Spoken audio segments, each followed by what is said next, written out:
If you've ever made the comment, we just can't find good people nowadays, it might just be that you're looking in the wrong place for the wrong thing.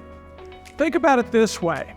Rather than looking for extraordinary people that can execute in a chaotic and unstructured environment, why not build a well-structured and highly systematic environment in which ordinary people can actually thrive? In terms of level of difficulty and the amount of control you have over the outcome, which path would you choose? Building great systems that can be run by virtually anyone, or running a grossly unstructured business that requires people that border on genius to execute? There are two great examples of the importance of systems in helping both average and above average people execute. The first is McDonald's.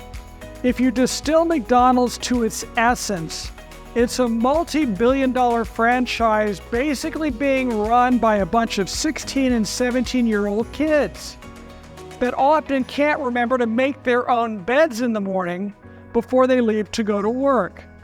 How is this possible? It's possible because once you walk into a McDonald's franchise, everything is systematized. Nothing is left to chance. It's plug and play. Now, I know what you're thinking. Look, Paul, we're not at McDonald's. It's much more sophisticated and elegant than that. Okay, granted. Let's look at another example. How about a group of 20-somethings not just being given the keys to the family car, but the keys to an F-18 with a per-unit cost of about $40 million. And then being expected to not only learn to fly the aircraft, but land it on a runway the size of a postage stamp in rolling seas. Once again, the only way this can happen is extraordinary systems of checks and balances and a level of practice where everything becomes automatic. The better your systems, the easier it is for those working the systems to focus on the critical mission in front of them.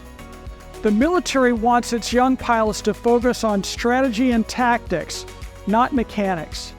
Those mechanics have to be systematic and highly ritualized if that pilot is going to complete the mission both successfully and safely. Take a look at your practice through that lens.